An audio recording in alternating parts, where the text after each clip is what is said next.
கெட்டிமேளம் serial இன்னைக்கான எபிசோடில் என்ன நடக்க போகுதுன்னு பார்க்கலாம் வாங்க. என்னோட ரிவ்யூ பிடிச்சிருந்தா லைக் பண்ணுங்க. வீட்டில் எல்லாரும் நிச்சயதார்த்த ஃபோட்டோவை பார்த்து ரொம்ப சந்தோஷமாக பேசிகிட்டு இருக்க லக்ஷ்மி மட்டும் சோகமாக இருக்காங்க.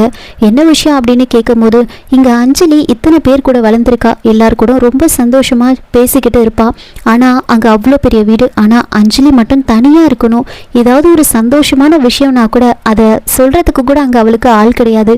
அதை நினச்சாதான் எனக்கு ரொம்ப கஷ்டமாக இருக்குது அப்படின்னு சொல்ல, மாப்பிள்ளை கூட தானே இருக்க போகிறாரு, நீ எதுக்காக இவ்வளோ கவலைப்படுற அப்படின்னு அஞ்சலியோட அப்பா சொல்ல, மாப்பிள்ளை என்ன எப்பவுமே கூட இருக்க போகிறாரு, அவர் பிஸ்னஸ் மேன், ரொம்ப பிஸியாக இருப்பார் அப்படின்னு சொல்லும்போது, துளசி அவங்க அம்மா கிட்ட, அம்மா அஞ்சலி கல்யாணம் பண்ணிக்கிட்டு போனா நீ அவளுக்கு டெய்லி வீடியோ கால் போட்டு பேசு அப்படின்னு சொல்கிறாங்க. வீடியோ காலில் அவளோட முகத்தை மட்டும்தான் நம்ம பார்க்க முடியும், அவளோட மனசில் என்ன இருக்குன்னு நம்மளால் தெரிஞ்சுக்க முடியுமா, எனக்கு ஒரே கவலையாக இருக்குது அப்படின்னு சொல்லும்போது, இங்கே பாரு, குன்றத்தூருக்கும் அண்ணா நகருக்கும் எவ்வளோ தூரம், ஒரு 40 நிமிஷம் ட்ராவல் தான், நீ அஞ்சலியை பார்க்கணுன்னு சொல்லு, நான் உன்னை கூட்டிகிட்டு போகிறேன், அதெல்லாம் நீ எதை நினச்சும் கவலைப்படாத, கண்டிப்பாக மாப்பிள்ளை அஞ்சலியை நல்லா பார்த்துப்பாரு, நம்ம வீட்டில் இருக்கிற மாதிரியே அந்த வீட்டில் அவள் சந்தோஷமாக இருப்பா அப்படின்னு பாட்டி லக்ஷ்மியை சமாதானப்படுத்திட்டு இருக்காங்க.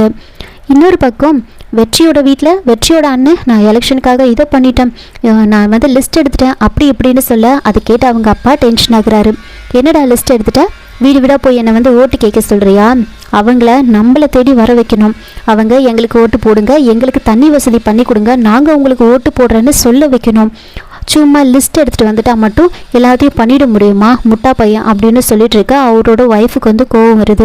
அப்போ வெற்றியோட அம்மா அங்கே வந்து, நம்ம வெற்றிக்கு கல்யாணம் பண்ணி வச்சுட்டா என்ன அப்படின்னு சொன்னதுமே, இது கூட நல்ல ஐடியாவே இருக்கே, இந்த கல்யாணத்தையே அப்படியே கட்சி மாநாடாக மாற்றிட்டா என்ன, அப்படியே ஜாம்னு பண்ணி எல்லாத்தையும் பயங்கரமாக பண்ணணும் அப்படின்னு சொல்லிட்டு இருப்பாங்க. அப்போ வெற்றியோட பாட்டி வந்துட்டு, நம்ம குடும்பத்துக்கு ஏற்ற மாதிரி வசதி வாய்ப்புன்னு எல்லாமே இருக்கணும், அப்படிப்பட்ட ஒரு பொண்ணை தான் பார்க்கணுன்னு சொல்ல, வெற்றியோட அப்பா, ஆமாம் என் பிள்ளை எம்எல்ஏவானா அந்த குடும்பத்தில் என் மினிஸ்டராக இருக்கணும், அப்படிப்பட்ட ஒரு இடத்துல தான் பொண்ணு எடுக்கணும், உடனே புரோக்கரை வர சொல்லுங்க, பொண்ணு பாருங்க அப்படின்னு சொல்கிறாங்க.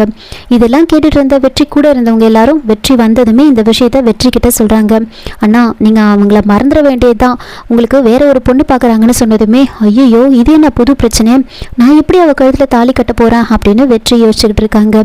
இன்னொரு பக்கம் அங்கே அஞ்சலியோட அண்ணனுங்க 2 பேரும் பேசிகிட்டு இருக்காங்க. அஞ்சலியோட சின்ன அண்ணன், அஞ்சலி ரொம்ப கொடுத்து வச்சுதான் மச்சான் பயங்கரமான ஆளில், எப்படியாவது நாம் வந்து மச்சான் கிட்ட நல்லா பேச ஆரம்பிக்கணும், எப்படியாவது அவரை காக்கா பிடிச்சி என்னோட பிஸ்னஸ் ஐடியாவை அவர்கிட்ட சொல்லி அதில் இன்வெஸ்ட் பண்ண வைக்கணும், அஞ்சலி அவரை கல்யாணம் பண்ணிக்கிறதுல அஞ்சலி நல்லா இருக்காளோ இல்லையோ நான் நல்லா மேலே வந்துடுவேன் அப்படின்னு அவங்க ஒரு கணக்கு போட்டுட்டு இருப்பாங்க. மறுநாள் காலையில் வந்துட்டு மகேஷ் வீட்டுக்கு வராரு. வீட்டுக்கு வந்ததுமே வந்துட்டு எல்லாரும் அவரை கூப்பிட்டு பேசிட்டு அவருக்காக காஃபி போட்டுட்ருப்பாங்க. ஆனால் அவர் வந்தது தெரியாமல் அஞ்சலி திடீர்னு பயங்கரமாக கத்தி பேசிகிட்டு இருக்காங்க.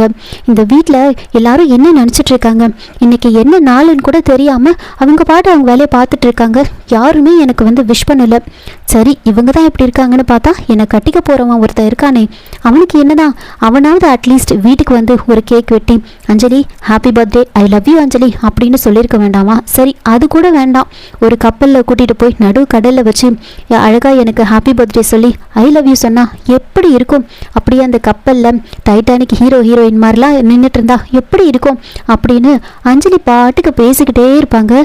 ஒரு இடத்துக்கு தனியாக யாரும் இல்லாத இடத்துக்கு கூட்டிகிட்டு போய் கேக் கட் பண்ணி அஞ்சலி ஹாப்பி பர்த்டேன்னு சொன்னால் அந்த நேரத்தில் நல்லா மழை வந்தா அப்போல்லாம் எப்படி இருக்கும், அவன் எதுக்கு உதவுவான் வேஸ்ட்டு அப்படின்லாம் சொல்லி பேசிக்கிட்டே இருக்க, இதெல்லாம் வந்து மகேஷ் கேட்டு சிரிச்சுக்கிட்டு இருப்பாங்க. என்ன இவ மாப்பிள்ளை வந்தது கூட தெரியாமல் இவ பாட்டுக்கு பேசிகிட்டு இருக்காளே, யாராவது அவளை போய் நிறுத்துங்க அப்படின்னு சொல்ல அஞ்சலி அவங்க பாட்டுக்கு வந்து பேசிக்கிட்டே இருப்பாங்க. அதுக்கப்புறமா அஞ்சலியோட அண்ணன் போயிட்டு அஞ்சலியை கூட்டிகிட்டு வந்து அங்கே நிற்க வைக்கிறாங்க. அப்படியே மகேஷை பார்த்ததுமே அஞ்சலி உள்ளே ஓடிடுவாங்க. அதுக்கப்புறமா காஃபி போட்டு கொண்டு வந்து கொடுத்ததுமே மகேஷ் வந்து அஞ்சலியோட அம்மா கிட்ட கேட்குறாங்க, நான் உங்ககிட்ட ஒரு விஷயம் கேட்கணும், அஞ்சலியை நான் வெளியில் கூட்டிகிட்டு போகணும் அப்படின்னு சொன்னதுமே, வெளியிலையா அப்படின்னு அவங்க தயங்குறாங்க.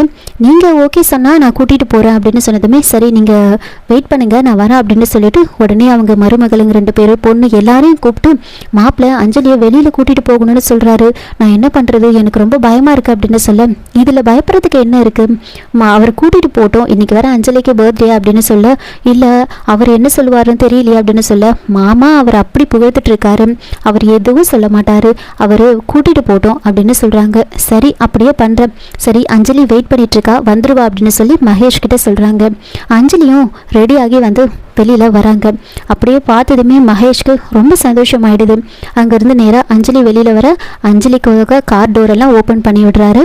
அதுக்கப்புறமா அங்கேருந்து வந்து அவங்க வந்து கிளம்பிடுவாங்க. இன்னொரு பக்கம் துளசி வந்து என்ன பண்ணுறாங்கன்னா, தியாவை பார்க்கறதுக்காக வந்து அங்கே அந்த வீட்டுக்கு முன்னாடி போயிட்டு நின்றுட்டு இருப்பாங்க. எப்படி பார்க்கறதுன்னு தெரியாமல் குழம்பி போய் நின்று பார்த்துட்டு இருப்பாங்க. கரெக்டாக இப்போ வெற்றி அங்கே வராரு. என்ன மேடம், என்ன விஷயம், ஏன் இங்கே நின்றுட்டு இருக்கீங்க, கமலி கமலின்னு சொல்லி பேசவே அவங்க டென்ஷன் ஆகிட்டு, இங்கே பாருங்கள் நான் உங்ககிட்ட எதுவும் பேசலை, நான் நீங்கள் நினைக்கிற மாதிரி கமலி கிடையாது, சும்மா ஏன் இந்த மாதிரிலாம் பேசிட்டு இருக்கீங்க அப்படின்னு சொல்ல, எனக்கு தெரியும் அப்படின்லாம் சொல்லி சமாளித்து வெற்றி பேசிட்டு இருப்பாங்க. ஆனால் துளசி ரொம்ப கோவப்பட்டதுனால வந்துட்டு துளசி கிட்ட பேசாமல் போயிட்டு பைக்கில் அமைதியாக உட்காந்துட்டு இருப்பாங்க. திரும்பவும் வந்து துளசி கிட்ட வந்து கேட்குறாங்க, ஏதாவது ஹெல்ப் வேணும்னா கேளுங்க, நான் பண்ணுறேன் அப்படின்னு சொன்னதுமே துளசி என்ன பண்ணுறாங்கன்னா, இப்போது நான் வந்து செக்யூரிட்டிக்கு தெரியாமல் இந்த வீட்டுக்குள்ளே போகணும், உங்களால் இந்த ஹெல்ப்பை பண்ண முடியுமா சொல்லுங்கள் அப்படின்னு சொல்லி கேட்குறாங்க. வெற்றி அமைதியாக இருப்பாங்க. முடியாதுல்ல, முதல்ல இங்கேருந்து கிளம்புங்க, எதுக்காக இங்கே நின்றுட்டுருக்கீங்க அப்படின்னு கோவப்பட்டு பேசுகிறாங்க.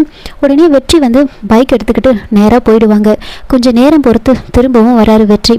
வந்து மேடம் வாங்க வந்து உட்காருங்க அப்படின்னு சொல்ல, அப்படியே வந்து துளசி முழிக்கிறாங்க. என்ன இது அப்படின்னு யோசிக்கிறாங்க. உடனே வெற்றி வந்துட்டு, தைரியமாக வாங்க, நீங்கள் பின்னாடி உட்காரலன்னா கூட பரவாயில்ல, நான் அப்படியே முன்னாடி போயிட்டுருக்கேன், நீங்கள் பின்னாடி வாங்க, நடந்து வாங்க அப்படின்னு சொல்கிறாங்க. சரின்னு துளசியும் அவரை நம்பி பின்னாடி அப்படியே நடந்து போயிட்டுருக்காங்க. அங்கே வெளியில் வேறு இடத்துல காம்பவுண்ட் பக்கம் வந்து ஈபி ஆளுங்கிட்ட இருந்து பணத்தை கொடுத்து ஒரு ஏணி வந்து வாங்கி வச்சுருப்பாங்க. அந்த ஏணியை அந்த சைடில் காம்பவுண்ட் வால் மேலே வந்து போட்டு வச்சுருப்பாங்க.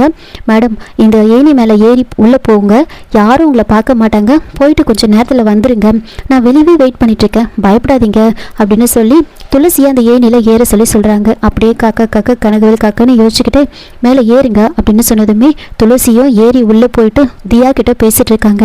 தியாவை கட்டி பிடிச்சி பயங்கரமாக அழுறாங்க. தியா நீ எப்படி இருக்க அப்படின்னு கேட்க, நான் நல்லா இருக்கேன் அப்படின்னு சொல்கிறாங்க. கையில் நிறைய துணியெல்லாம் தியா வந்து வச்சுருப்பாங்க. இதெல்லாம் என்னது, யார் உங்ககிட்ட இதை கொடுத்தது அப்படின்னு கேட்க, ஜெகனும் அவங்க அம்மாவும் தான் இதை வந்து கொடுத்தாங்க, இந்த துணியெல்லாம் நான் தான் காய வச்சு மடித்து வைக்கணுமா, மடித்து வைக்கலன்னு என்னை அடிப்பாங்க, என்னை திட்டுவாங்க அப்படின்னு சொல்கிறாங்க. ஐயோ உன்னை எப்படி கொடுமைப்படுத்துகிறாங்களே அப்படின்னு சொல்ல, அம்மா என்னை அங்கே கூட்டிகிட்டு போயிடுவீங்களா, உங்கள் கூட கூட்டிகிட்டு போயிடுவீங்களான்னு அப்படின்னு கேட்க, அப்படியே வந்து துளசிக்கு இன்னும் பயங்கரமாக அழ வருது.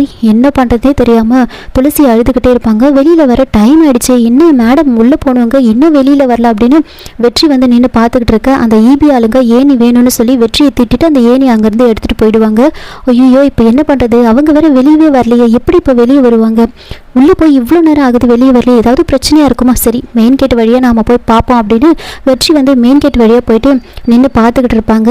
இன்னொரு பக்கம் அஞ்சலியும் மகேஷும் வந்து காரில் போயிட்டு இருக்காங்க. அப்போது மகேஷ் வந்து இப்போ நம்ம எங்கே போயிட்டுருக்கோன்னு தெரியுமா அப்படின்னு கேட்க, தெரியுமே, ஏதாவது ஒரு ஹோட்டலுக்கு கூட்டிகிட்டு போவீங்க அதானே அப்படின்னு சொல்ல, சரி இந்த துணியை வந்து உன் கண்ணில் கட்டிக்கோ அப்படின்னு சொல்லி ஒரு கிளாத்தை வந்து கொடுக்குறாங்க.